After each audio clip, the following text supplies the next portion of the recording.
Auzubillahi minash-shaytanir-rajim. Bismillahir-rahmanir-rahim. Dear students, welcome to online classes of Superior Group of Colleges मियां वाली. मैं हूं professor on Abdullah और आप और हम मिलके सेकेंड ईयर में चैप्टर नंबर 17 को स्टार्ट करेंगे और इसका नाम है physics of solids. Physics of solids physics की एक बहुत अहम ब्रांच है कि जिसमें हम सॉलिड्स के बारे में पढ़ते हैं, इनके स्ट्रक्चर के बारे में पढ़ते हैं और इनका डेली लाइफ में प्रैक्टिकल यूज के बारे में भी हम पढ़ते हैं. तो ये फिजिक्स की बेहद इंपॉर्टेंट ब्रांच है और इस चैप्टर के बारे में आप याद रखिएगा कि ये चैप्टर हमें बेसिस प्रोवाइड करता है कि हम इलेक्ट्रॉनिक्स को जब आगे पढ़ेंगे तो इलेक्ट्रॉनिक्स को पढ़ने के बेसिस हम यही फिजिक्स ऑफ सॉलिड में ही सीखते हैं. तो ये हमारे लिए इस लिहाज से भी बेहद इंपॉर्टेंट है कि हम जब आगे मॉडर्न फिजिक्स में और पर्टिकुलरली इलेक्ट्रॉनिक्स में जब हम शिफ्ट होंगे तो फिजिक्स ऑफ सॉलिड्स के जो कॉन्सेप्ट्स हैं वो हमें बेहद मदद करेंगे. What are solids? अब क्योंकि हम सॉलिड्स के बारे में पढ़ रहे हैं तो हमें पता होना चाहिए कि सॉलिड होता क्या है. तो बेटा हमने अपनी बेसिक क्लासेस के अंदर एक चीज़ पढ़ी हुई होती है कि जो हमारे पास मैटर है उसकी 4 स्टेट्स हैं. वो 4 स्टेट्स कौन कौन सी हैं? Solid, liquid, gas and plasma.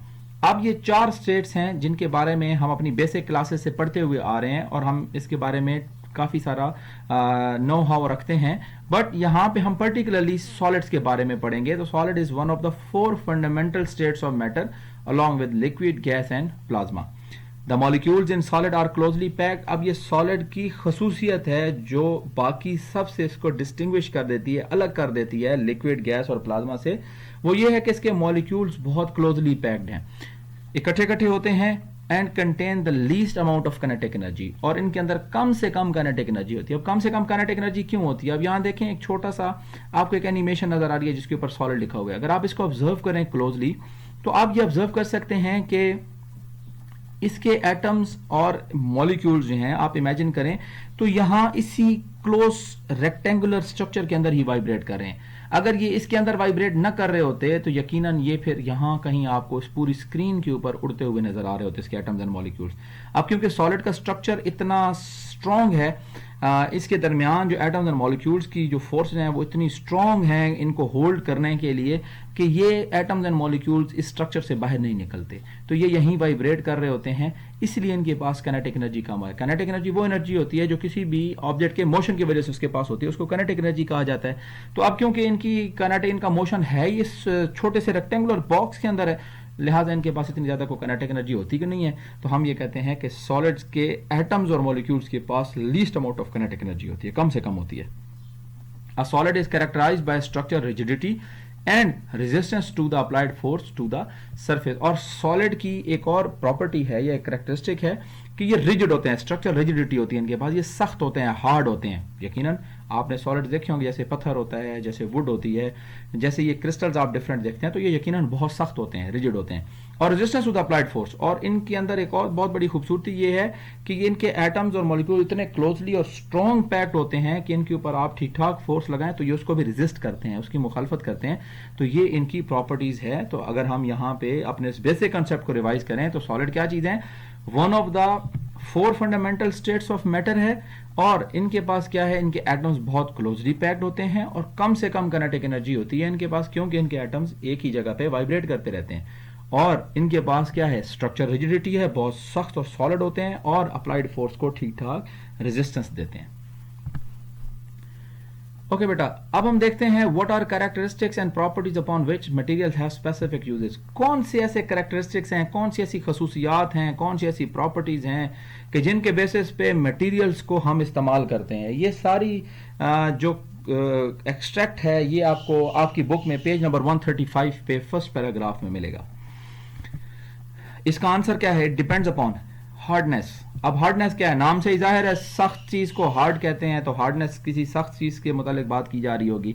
The property of solid that indicates the material resistance to any change और डिफॉर्मेशन. तो अब ये वो प्रॉपर्टी है हार्डनेस किसी भी सॉलिड्स की कि जो मटेरियल्स को रेजिस्ट करती है अगर उसके अंदर आप कोई डिफॉर्मेशन लेके आना चाहें. डिफॉर्मेशन का मतलब है उसके अंदर कोई चेंज लेके आना चाहें by the help of any force और समथिंग, तो आपको वो हार्डनेस चेंज नहीं लाने देती. ये उसकी प्रॉपर्टी है. Number 2, ductility. The property of a material that describe its ability to be stretched, pulled or drawn into thin wire or thread without breaking. अब डक्टिलिटी क्या है? ये किसी भी मटेरियल की प्रॉपर्टी है कि वो अपने आप को तोड़े बगैर, टूटे बगैर किसी और जो है वो शेप लाइक जैसे एक थिन वायर है या थ्रेड है धागे नुमा शेप में, बगैर टूटे उसमें ढल जाए, ये डक्टिलिटी होती है। मेलेबिलिटी ये भी इसी तरह की एक प्रॉपर्टी है जिसको हम कहते हैं कि ability of a material to be easily change into new shape. कोई भी नई शक्ल आप उसकी मटेरियल की बना दें, ये उसकी मेलेबिलिटी कहलाती है। Number 4, conductivity, the degree to which the specific material conducts electricity. अब ये भी मटेरियल्स की प्रॉपर्टी होती है। अब जैसे मैं मिसाल देता हूं, कॉपर है, एक बहुत अच्छा इलेक्ट्रिसिटी का कंडक्टर है। On the other hand would भी एक सॉलिड है, लेकिन वुड कंडक्टर नहीं है। तो कंडक्टिविटी भी इनकी एक प्रॉपर्टी है, एटसेट्रा, और मुख्तलिफ प्रॉपर्टीज हैं। एक सवाल है, what makes steel hard? Steel को कौन सी ऐसी चीज है जो हार्ड बनाती है, सख्त बनाती है? लेड सॉफ्ट, कच्ची पेंसिल के अंदर जो सिक्का होता है वो लेड का बना हुआ होता है, तो लेड को इतना सॉफ्ट कौन सी ऐसी चीज है जो बना देती है? आयरन मैग्नेटिक, लोहा जो है वो मैग्नेटिक बिहेवियर रखता है। कॉपर इलेक्ट्रिकली कंडक्टिंग, तो इसका क्या ऐसी वजह हो सकती है? तो सिंपल इसका आंसर है the particular order and bonding of atoms in material. तो इसका सिंपल आंसर है कि एक मखसूस किस्म का ऑर्डर यानी एक तरतीब और bonding of atoms in material, के एटम्स के अंदर जो बॉन्डिंग है मटेरियल्स के अंदर, वो इस चीज का बायस बनती है कि स्टील हार्ड क्यों है, लेड सॉफ्ट क्यों है, आयरन मैग्नेटिक क्यों है और कॉपर इलेक्ट्रिकली कंडक्टिंग क्यों है। Classification of solids. अब जैसे हम इंसान हैं, हम इंसान भी मुख्तलिफ तर्ज के तरीक़ाकार में मुख्तलिफ नस्लों में क्लासीफाई हो चुके हुए हैं, इसी तरह सॉलिड्स भी जो हैं वो क्लासीफाई हैं और इनकी 3 कैटेगरीज हैं। कौन कौन सी? Number 1 crystalline solids, number 2 amorphous solids and number 3 is polymeric solids. अब इन तीनों सॉलिड्स की कैटेगरीज को हम बारी बारी यहां डिस्कस करते हैं।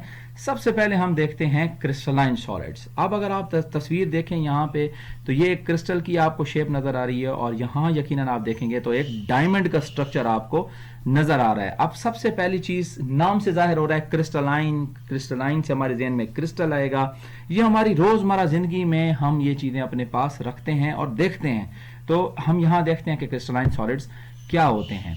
तो क्रिस्टलाइन सॉलिड्स की प्रॉपर्टी यह है कि molecules are regularly arranged. Molecules के अंदर एक बिल्कुल खास तरतीब है। अगर आप इस ब्राउन डायग्राम को देखें तो आपको हर एक एटम बिल्कुल तरतीब से नजर आएगा। अगर आप देखें इन 2 एटम्स के दरमियान फासला बराबर, इनके दरमियान फासला बराबर, यहां जो भी अरेंजमेंट आपको नजर आएगी बिल्कुल एक ही जैसी नजर आएगी।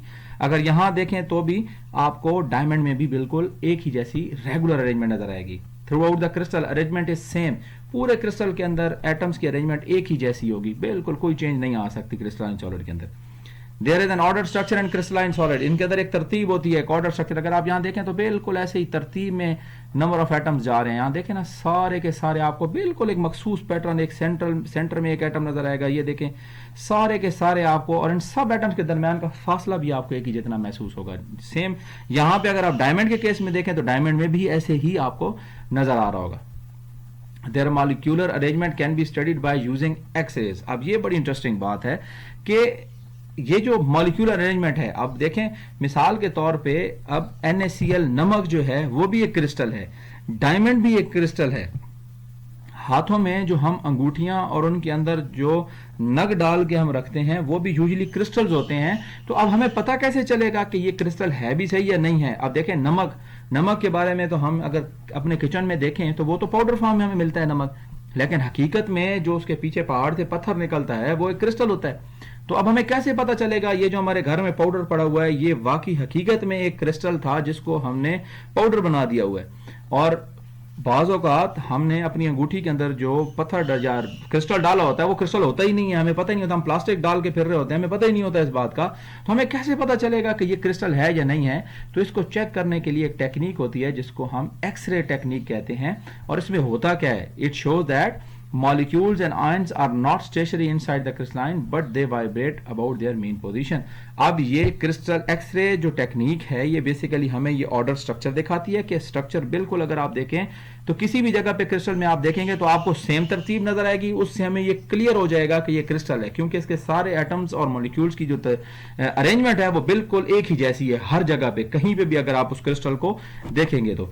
नंबर 2 वो हमें यह भी साथ में बताती है कि एटम्स और मॉलिक्यूल जो है वो स्टेशनरी नहीं है क्रिस्टलाइन सॉलिड में, बल्कि अपने मीन पोजीशन के अगेंस्ट वाइब्रेट भी कर रहे हैं उसके इर्द गिर्द, तो वहां से हमें इनकी वाइब्रेशन और लीस्ट काइनेटिक एनर्जी का कंसेप्ट भी क्लियर हो जाता है. When temperature is increased, the amplitude of vibration also increases, but the average atomic positions are perfectly ordered over the large distances. हाँ, अगर हम इनको हीट करें, इन क्रिस्टल्स को अगर हम हीट करें, तो हीट करने से क्या होगा, इन एटम्स और मॉलिक्यूल्स की काइनेटिक एनर्जी थोड़ी सी बढ़ जाएगी. ये बड़े एम्पलीट्यूड के साथ वाइब्रेट करना शुरू करेंगे, बट फिर भी इनकी अरेंजमेंट एक मखसूस टेम्परेचर तक सेम रहेगी, क्योंकि एक दूसरे के इफेक्ट को अब देखें ना. But average atomic position perfectly ordered over the large distances, क्योंकि बहुत ज्यादा फासले तक इनकी जो एटम्स और मॉलिक्यूल्स की अरेंजमेंट है वो सेम रहती है, तो इसीलिए यहां पे आपको टेम्परेचर इंक्रीज करने से ज्यादा डिस्टर्बेंस फील नहीं होती. दे हैव द डेफिनेट और शार्प मेल्टिंग पॉइंट. अब ये जो खसूसियत है क्रिस्टलाइन सॉलिड्स की, ये बाकी सब टाइप जितनी भी हम मतलब फर्दर टाइप्स ऑफ सॉलिड्स पढ़ेंगे उन सब से ये डिफरेंट आएगी. उसकी वजह कि they have the definite and sharp melting point. अब ये डेफिनेट और शार्प मेल्टिंग पॉइंट का कंसेप्ट बेटा जरा थोड़ा तवज्जो से सुनिएगा. अगर हम इस क्रिस्टल को हीट करते हैं तो एक मखसूस टेम्परेचर तक आपको इसके अंदर कोई डिस्टर्बेंस फील नहीं होगी. फिर उसके बाद एक टेम्परेचर आएगा जब आपका ये क्रिस्टल जो है वो आपको बड़े एम्पलीट्यूड के साथ एटम्स एंड मॉलिक्यूल्स वाइब्रेट करते फील होंगे, और फिर एक टाइम आएगा जब इनके अंदर की जो बॉन्डिंग है जो इन एटम्स को जोड़ के रखती है, वो बॉन्डिंग जब ब्रेक होगी तो फिर उसके बाद क्रिस्टलाइन सॉलिड मेल्ट होगा. याद रखिएगा ये बात कि ये जब क्रिस्टल मेल्ट होते हैं तो ये सारे का सारा क्रिस्टल एक ही वक्त में मेल्ट हो जाता है. ऐसे नहीं होगा कि आधा अभी मेल्ट हो रहा है आधा बाद में होगा. नो, ये एक ही वक्त में सारे का सारा क्रिस्टल इकट्ठा मेल्ट होता है. इसीलिए हम कहते हैं कि दे हैव डेफिनेट और sharp melting point. This means that the whole crystal melts at the same temperature. एक ही टेम्परेचर के ऊपर पूरा क्रिस्टल मेल्ट करता है. इसके एग्जांपल्स में मेटल्स की अगर बात करें, जिंक, कॉपर, आयरन एटसेट्रा, काफी ज्यादा एग्जांपल्स हैं. आयनिक कंपाउंड में सोडियम क्लोराइड बहुत मशहूर है, और सिरामिक्स में जिरकोनिया है. सिरामिक्स ये जो बर्तन हम जिस मट्टी या जिस मटेरियल से हम बनाते हैं उसको हम सिरामिक्स कहते हैं, और इसमें सबसे बड़ी जो एग्जांपल है वो जिरकोनिया है. Why crystals have regular shape. अब क्रिस्टल्स के पास रेगुलर शेप, एक तरतीब की शक्ल क्यों होती है? बिल्कुल, अगर आप देखें यहाँ पे तो एक सोडियम क्लोराइड नमक का आपको क्रिस्टल नजर आ रहा है, तो देखें आपको ये एक स्क्वायर बॉक्सेस नजर आ रहे हैं सारे. आप यहां तक देखें ना, आगे पीछे ऊपर नीचे दाएं बाएं हर तरफ आपको एक ही जैसा बॉक्स नजर आ रहा है, और एक ही जैसा सोडियम एटम और क्लोराइड जो है वो एटम, ये आपको सोडियम आयंस और क्लोराइड आयंस जो है वो आपको यहाँ पे नजर आ रहे हैं. अब why crystals have the regular shape. अब इनकी रेगुलर शेप क्यों होती है? देखते हैं जी इसका answer. The cohesive forces. Cohesive forces कौन सी फोर्सेस होती हैं? वो फोर्सेस जो एटम्स को आपस में जोड़ के रखती हैं उनको हम कोहेसिव फोर्सेस रखते हैं, यानी ये चिपकाने वाली फोर्सेस हैं. Between the atoms molecules or ions keep atoms in right position in spite of their vibratory motion, and due to this the crystalline solids have regular shape. तो यहां से हमें यह पता चलता है कि ये जो कोहेसिव फोर्सेस हैं ये एटम्स और मॉलिक्यूल्स को आपस में जोड़ के रखती हैं, और जिस अरेंजमेंट पर्टिकुलर अरेंजमेंट पे इन्होंने सेट होना होता है ये एग्जैक्टली उसी पे इनको सेट करके रखती हैं. इवन दो इनके जो एटम्स और मॉलिक्यूल्स हैं वो वाइब्रेट भी करते रहते हैं, फिर भी इनकी जो है वो शेप को डिस्टर्ब नहीं होने देते. तो इस वजह से जो क्रिस्टल्स हैं उनकी शेप बिल्कुल रेगुलर होती है, एक तरतीब के साथ होती है. किस वजह से? क्योंकि कोहेसिव फोर्सेस होती हैं वहां पे एटम्स के दरमियान. व्हाई क्रिस्टलाइन सॉलिड्स मेल्ट और व्हाट इज मेल्टिंग पॉइंट? एक इंपॉर्टेंट क्वेश्चन है कि क्रिस्टलाइन सॉलिड मेल्ट क्यों करते हैं या मेल्टिंग पॉइंट किसको कहा जाता है. तो यहां हम देखते हैं due to external effect such as temperature. अब बाहर से कोई एक इफेक्ट हम लगा सकते हैं और जिसको हम टेम्परेचर कहते हैं, यानी हीट कर सकते हैं, आग लगा सकते हैं, ओवन में रख सकते हैं, कोई भी एक तरीका हो सकता है. मौसमी हालात ऐसे हो सकते हैं.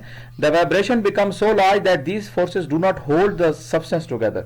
फिर ये इतनी ज्यादा वाइब्रेशन हो जाती है. अभी थोड़ी देर पहले हमने डिस्कस किया था कि जब हम टेम्परेचर इंक्रीज करते हैं तो एम्पलीट्यूड ऑफ वाइब्रेशन जो है एटम्स का वो इंक्रीज कर जाता है, जिसकी वजह से वो जो सब्सटेंस है मेल्ट कर जाता है, यानी वो बेसिकली उनके अंदर के जो बॉन्ड हैं वो ब्रेक हो जाते हैं और फिर हमारा जो सब्सटेंस है वो मेल्ट कर जाता है. So there is a certain temperature for every solid at which it melts, it is called as melting point. तो हर एक सब्सटेंस के लिए, हर एक सॉलिड के लिए एक मखसूस टेम्परेचर है जिस पे वो मेल्ट करता है, इसको हम मेल्टिंग पॉइंट कहते हैं.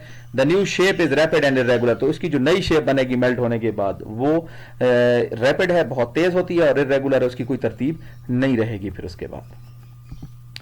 एमॉर्फस सॉलिड दूसरी टाइप है सॉलिड्स की जिसको हम एमॉर्फस सॉलिड्स कहेंगे। अगर आप देखें तो यहाँ पे आपको एक शीशे का एक गॉबलेट, एक गिलास नजर आ रहा है। उसके साथ अगर आप देखें तो हीटेड फॉर्म में गिलास नजर आ रहा है और कैंची से काटा जा रहा है और इसमें कुछ एक और शेप भी नजर आ रही है। तो देखते हैं जी एमॉर्फस सॉलिड्स क्या होते हैं। The word amorphous mean without form और स्ट्रक्चर। तो वर्ड एमॉर्फस से ही हमें समझ आ रही है कि अब कोई तरतीब वाली बात नहीं होने वाली, यानी कि विदाउट फॉर्म और स्ट्रक्चर, बगैर किसी जो है वो फॉर्म यानी कोई शेप या स्ट्रक्चर के बगैर के बात की जा रही है। Number 2, there is no regular shape और अरेंजमेंट ऑफ मॉलिक्यूल। मॉलिक्यूल्स की कोई रेगुलर शेप या अरेंजमेंट नहीं है। अगर यहां आप नीचे डायग्राम में देखें ना तो ये एटम्स बहुत मुख्तलिफ हैं जो हमने इससे पहले क्रिस्टलाइन सॉलिड्स के केस में देखा था। तो उसमें बिल्कुल एक खास तरतीब के साथ है। अगर इनको देखें तो ये बिल्कुल इनकी जो तरतीब है वो एक जैसी नहीं है। पॉइंट नंबर 3 देखते हैं जी। In short amorphous solids are more like liquids with a disorder structure frozen in. तो ये सबसे इंपॉर्टेंट बात है कि जो एमॉर्फस सॉलिड्स हैं वो ज्यादातर लिक्विड्स की तरह में फील होते हैं और ऐसे लगता है कि कोई लिक्विड फ्रीज हुआ हुआ है। आप जैसे अगर आप देखें बर्फ को, आइस को अगर आप देखें तो आप आइस को देखेंगे तो आइस बेसिकली क्या होता है, वाटर होता है जो फ्रीज होकर सॉलिड बन चुका होता है। तो अगर शीशा जो गिलास है, अब गिलास को एक साइड से अगर आप देखें ना, एक नुक्कड़ से आप देखें तो आपको ऐसे लगेगा कि गिलास के ऊपर और आगे और पीछे एक फ्रेम है और उसके अंदर कोई लिक्विड जो है वो फ्रीज हुआ है या जैसे टूथपेस्ट जैसा मटेरियल है वो इसके अंदर फिल हुआ है। तो ये ज्यादातर हमें लिक्विड्स हैं लेकिन ऐसे लगता है कि लिक्विड्स फ्रीज हुए हैं। शीशा ऐसे फील होता है amorphous solids. These are also known as glassy solids, जिनको हम ग्लासी सॉलिड्स का नाम भी देते हैं। और they do not have exact melting point, इनका कोई एग्जैक्ट मेल्टिंग पॉइंट नहीं होता। अब बेटा इस बात को फिर तवज्जो से सुनिएगा, इनका एग्जैक्ट मेल्टिंग पॉइंट क्यों नहीं होता, उसकी वजह क्या है? उसकी वजह यह है कि इनकी एक तो ये जो शेप है एटम्स और मॉलिक्यूल्स की वो मुख्तलिफ होती है, हर जगह इनकी बॉन्डिंग जो है वो डिफरेंट होती है। सेकेंडली जब आप इसको हीटअप करते हैं तो किसी एटम की कोई काइनेटिक एनर्जी होती है, किसी एटम की कोई काइनेटिक एनर्जी होती है। तो इसका कोई पोर्शन में जल्दी बॉन्ड ब्रेक हो जाएगा, किसी पोर्शन में इसका बॉन्ड लेट ब्रेक होगा। तो ऐसे हो सकता है कि एमॉर्फस सॉलिड्स को आप हीट कर रहे हो तो उसका कुछ हिस्सा बिल्कुल ठीक हो लेकिन उसका कुछ हिस्सा जो है वो मेल्ट कर चुका हो, तो इनका कोई एग्जैक्ट मेल्टिंग पॉइंट नहीं होता। और ये बेसिकली इनकी स्ट्रक्चरल प्रॉपर्टीज ऐसी होती हैं, इनके बॉन्ड ऐसे बने हुए होते हैं, इनका स्ट्रक्चर ऐसा होता है कि इनके साथ जो है वो एग्जैक्ट मेल्टिंग पॉइंट नहीं हो पाता।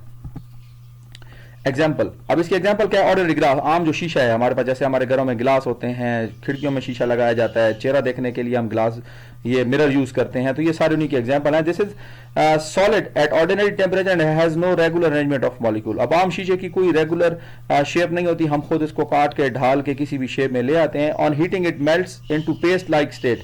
अब आप इसको हीट करेंगे तो कोशिश करिएगा घर में ऐसा काम मत करें आप। अगर आप इनको हीट करेंगे तो ये पहले पेस्ट बनेगा, जैसे टूथपेस्ट होता है वैसे होगा। And which is much viscous at 800 degree Celsius. तो 800 डिग्री सेल्सियस तक आप जब हीट करेंगे तो इस तरह की कोई स्टेट आपको हीटेड नजर आएगी। पॉलीमेरिक सॉलिड्स, अब पॉलीमर्स से पॉलीमेरिक बना हुआ वर्ड है तो पॉलीमेरिक सॉलिड्स को देखते हैं। These are said to be more or less solid materials because their structure is between ordered crystalline and disordered amorphous structure। तो अब ये बेटा याद रखिएगा कि ये जो है आपके पास पॉलीमेरिक सॉलिड्स हैं, मोर और लेस, ये ख्याल रखिएगा। थोड़ा ओ आर और है, थोड़ा स्पेलिंग मिस्टेक है, इसमें करेक्शन कर लीजिएगा। These are said to be more or less solid material। इनको कम बेस सॉलिड आप कह सकते हैं क्योंकि इनका जो स्ट्रक्चर है वो क्रिस्टलाइन और एमॉर्फस के दरमियान में कहीं पे होता है, ये दरमियाने दर्जे की चीज है। They can be said to be partially or poorly crystalline solid। इनको एक और नाम भी दिया जाता है, partially और poorly crystalline solids। तो MCQs पॉइंट ऑफ व्यू से ये भी याद रखिएगा। They form the largest group of naturally occurring and synthetic materials। तो इनका हमारी जिंदगी में बेहद यूज है बेटा। अभी थोड़ी देर में हम इनके एग्जाम्पल को पढ़ेंगे तो आप देखेंगे कि हम इन पॉलीमर्स को बेतहाशा यूज कर रहे हैं। ये नेचुरली अकरिंग भी होते हैं, कुदरती तौर पे भी होते हैं, सिंथेटिक भी होते हैं, हम खुद भी बना लेते हैं इनको। तो अभी हम इसकी एग्जांपल में इसको डिस्कस करते हैं। They are called polymers. अब इनको पॉलीमर्स ही क्यों कहा जाता है? Because they are formed by polymerization reaction in which relatively simple molecules are chemically combined into the massive long chains और 3 डायमेंशनल स्ट्रक्चर। तो इनको पॉलीमर इस वजह से कहा जाता है कि एक पॉलीमराइजेशन का एक रिएक्शन होता है, उसके जरिए इनको बनाते हैं और इनको सिंपल मॉलिक्यूल्स को केमिकली आपस में जोड़ के बड़ी बड़ी चेन्स बना के स्ट्रक्चर 3 डायमेंशनल बनाए जाते हैं। इस प्रोसेस को पॉलीमराइजेशन कहा जाता है। जो मटेरियल बनते हैं उनको हम पॉलीमर्स कहते हैं और इन अदर वर्ड इनको पॉलीमेरिक सॉलिड्स भी कहा जाता है। These molecules have low specific gravity compared with even lightest of the metals. और इनकी एक सबसे बड़ी खसूसियत क्या है? लो स्पेसिफिक ग्रेविटी है. अब अगर आप देखें ना तो इनका स्ट्रक्चर बहुत बड़ा होगा, इनका साइज बहुत बड़ा आपको नजर आएगा, लेकिन जब आप उठाएंगे तो बहुत आसानी आप इनको उठा सकते हैं. हालांकि दूर से देखने में आपको ऐसे फील होगा कि शायद ये कोई बहुत वजनी चीज है, हम इसको हिला भी नहीं पाएंगे. जब आप उठाएंगे तो बहुत आसानी आप उठा सकते हैं. इसकी मिसाल ट्रैफिक कोन्स भी हैं. रोड के ऊपर ट्रैफिक कोन्स पड़ी होती है ना, तो देखने में कितनी बड़ी लगती हैं, लेकिन जब आप उनको उठाते हैं तो बड़े आराम से आप उनको उठा लेते हैं. अभी आगे एग्जांपल्स में देखते भी हैं.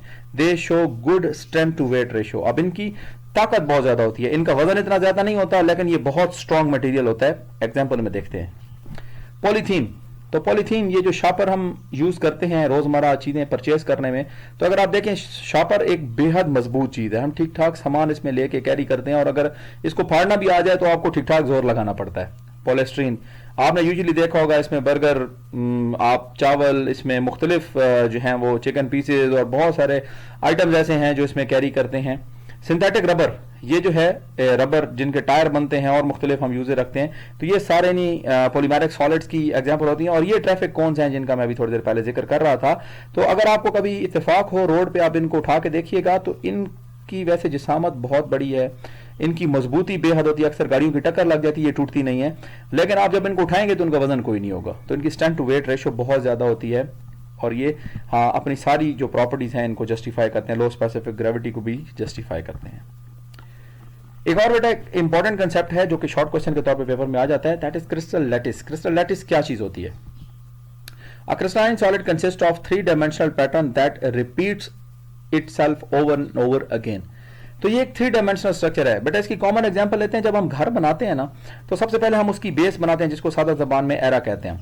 अब वो जब हम बेस बनाते हैं तो उसमें सबसे पहली चीज हम बेस में क्या रखते हैं? ईंट रखते हैं, एक ब्रिक रखते हैं. अब वो ब्रिक क्या होती है? वो एक ईंट है, एक 3-dimensional स्ट्रक्चर है, और ईंट के ऊपर ईंट दाएं बाएं आगे पीछे ऊपर नीचे वही ईंटें एडजस्ट करके हम पूरे का पूरा घर बना लेते हैं, प्लाजा बना लेते हैं, महल बना लेते हैं, जो कुछ बनाना बना लेते हैं. बट क्या हो रहा है? बेसिकली वो ईंट होती है जो अपना structure through out the building, जो भी शेप आप बनाएंगे उसमें अपने आप को रिपीट कर देते हैं. क्रिस्टल लैटिस भी वही चीज है कि ये क्रिस्टलाइन सॉलिड के अंदर 3-dimensional स्ट्रक्चर है जो अपने आप को बार बार रिपीट कर रहा होता है, जिसको हम क्रिस्टल लैटिस कहते हैं. अगर आप यहाँ पे देखें ना तो एक स्क्वायर जो है वो बार बार अपने आप को जगह जगह रिपीट कर रही है. Unit cell. Unit mean one, cell mean cell. तो the smaller 3-dimensional structure is called as unit cell. तो जो सबसे छोटा हमारा जो है वो 3-dimensional स्ट्रक्चर है उसको हम यूनिट सेल, यानी पहली ईंट जो है आप मिसाल ले लें उसको हम यूनिट सेल कहेंगे. Example NaCl, it has cube shape. In cubic crystal all the sides meet at right angle. तो ये क्यूबिक स्ट्रक्चर है. NaCl एक बहुत कॉमन एग्जाम्पल है, इसलिए आप देख लेंगे आपके लेक्चर में बार बार इस्तेमाल किया जा रहा है. तो ये इसके सारी जो साइड्स हैं वो एक दूसरे पे 90 डिग्री पे एक दूसरे को मीट करती हैं क्योंकि ये एक क्यूब है. बेटा आपका होमवर्क है, इस होमवर्क को जरूर आज शाम तक अपने जो है वो टीचर को आपने व्हाट्सएप ग्रुप में या पर्सनल जैसे भी आपसे कम्युनिकेट करते हैं उनका अपना होमवर्क आपने जमा कराना है. तो पहला सवाल है आपके पास, what is the difference between crystalline, amorphous and polymeric solid? Give examples. Examples के साथ बेटा इसको तैयार करना है. ये बोर्ड के पेपर में क्वेश्चन आता है. What is a unit cell? भी एक इंपॉर्टेंट शॉर्ट क्वेश्चन है, बोर्ड के पेपर में आता है. What are cohesive forces? आपको पहले मैंने बताया था कि कोहेसिव फोर्सेज कौन सी फोर्स होती हैं? ये वो फोर्स होती हैं जो एटम्स और मॉलिक्यूल्स को आपस में जोड़ के रखती हैं. What is the difference between melting point of a crystalline and amorphous solid? तो बेटा ये भी हमने लेक्चर के दौरान ये बात डिस्कस की है कि मेल्टिंग पॉइंट क्रिस्टलाइन और अमॉर्फस सॉलिड में क्या फर्क होता है. क्रिस्टलाइन सॉलिड्स का जो मेल्टिंग पॉइंट है वो शार्प होता है, फौरन नहीं होता है, और मतलब एक ही टेम्परेचर पे पूरा क्रिस्टल मेल्ट कर जाता है. लेकिन अमॉर्फस में ऐसे नहीं होता, जरूरी नहीं है कि एक ही टेम्परेचर पे पूरे का पूरा अमॉर्फस सॉलिड मेल्ट हो जाए. तो ये इसमें बेसिक डिफरेंस है. फिर भी इसको जरूर स्टडी करना है और इसको सर्च करना है आपने गूगल पे, ताकि आपको मजीद भी इसमें पॉइंट्स मिले. आई होप कि इंशाल्लाह आपको ये सारा लेक्चर क्लियर हो गया होगा. कोई भी बेटा क्वेश्चन होता है तो आप इस वीडियो को सुनने के बाद अपने क्वेश्चन आंसर सेशन में इसको ज़रूर पूछिएगा. आई होप कि इंशाल्लाह हमें कोई भी प्रॉब्लम नहीं होगा. Wish you all the very best. अल्लाह हाफिज़.